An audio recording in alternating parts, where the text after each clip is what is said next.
প্রধানমন্ত্রী নরেন্দ্র মোদী আজকে আরামবাগের জনসভা থেকে বঙ্গ বিজেপির হয়ে প্রচার শুরু করে দিলেন এবং তার আজকে বক্তব্যে একাধিক বিষয় যেমন উঠে আসে, সেখানে উঠে আসে সন্দেশখালির প্রসঙ্গ।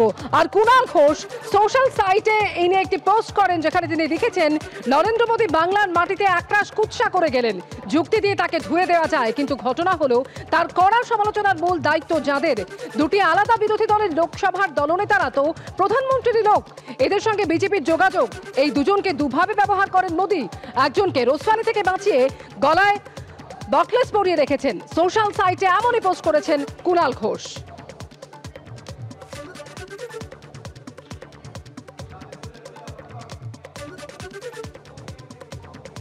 আজকে আরামবাগের দলীয় মঞ্চে দাঁড়িয়ে প্রধানমন্ত্রী যখন বক্তব্য রাখেন, তখন একাধিক ইস্যুতে তৃণমূলকে আক্রমণ করেছেন এবং যেখানে উঠে আসে সন্দেশখালির প্রসঙ্গ, যেখানে প্রধানমন্ত্রী নরেন্দ্র মোদী বলেন যে তৃণমূল শুধু মুখেই মা মাটি মানুষের কথা বলে। সন্দেশখালি কাণ্ডে এইভাবেই তৃণমূলকে আজকে আক্রমণ করেছেন তিনি। এছাড়াও তিনি বলেছেন, সন্দেশখালির মা বোনেরা মমতা দিদির কাছে সাহায্য চেয়েছিল, কিন্তু 2 মাস ধরে ফেরাচ্ছিল অভিযুক্তরা, কেউ তো আড়াল করছিল। সন্দেশখালির মা বোনেদের আন্দোলনের কাছে মাথা নত করতে বাধ্য হয়েছে পুলিশ। শেখ শাহজাহানের গ্রেফতারি নিয়ে এমনই মন্তব্য করেছেন আজ নরেন্দ্র মোদী।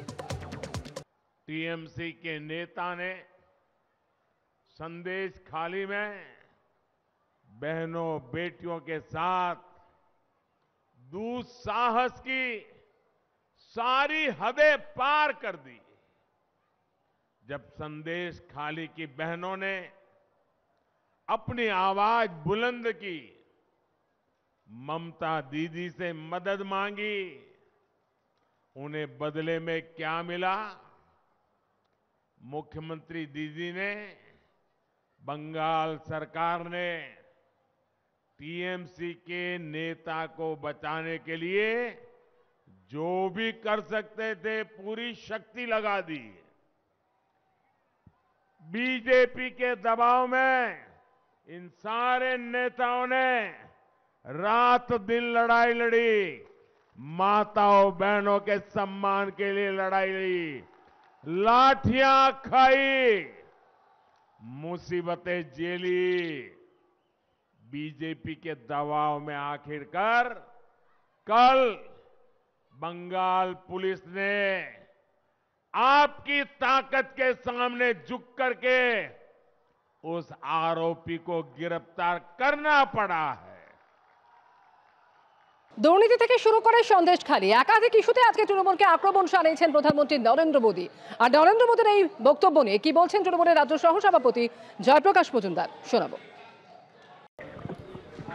মোদী সাহেব এসেছিলেন এবং স্বভাবসিদ্ধ ভঙ্গিতে তিনি তৃণমূল কংগ্রেস তথা মমতা বন্দ্যোপাধ্যায়ের বিরুদ্ধে বলেছেন, সেটাই স্বাভাবিক। কিন্তু একটা ঘটনা তিনি উল্লেখ করতে ভুলে গেছেন, যেটা তিনি জানেন কিন্তু বলা উচিত ছিল, যে গত 50 দিন ধরে হাইকোর্ট পশ্চিমবঙ্গ পুলিশের হাত পা বেঁধে রেখেছিল, সেই কোর্টের অর্ডারের কথাটা তো বলেননি। এখানে প্রশ্ন তো থেকেই যাচ্ছে যে একদিকে হাইকোর্ট রাজ্য পুলিশের হাত পা বেঁধে দিচ্ছেন, আর অন্যদিকে বিজেপির লোকজন গিয়ে সেখানে হৈ হৈ করে অশান্ত করে তুলছে সন্দেশখালির পরিবেশ। সেই জিনিসটাই আজকে মোদী বললেন না, শুধু শুধু রাজনীতি করলেন সন্দেশখালি নিয়ে, কিন্তু সন্দেশখালিতে একটা লোকও মারা যায়নি।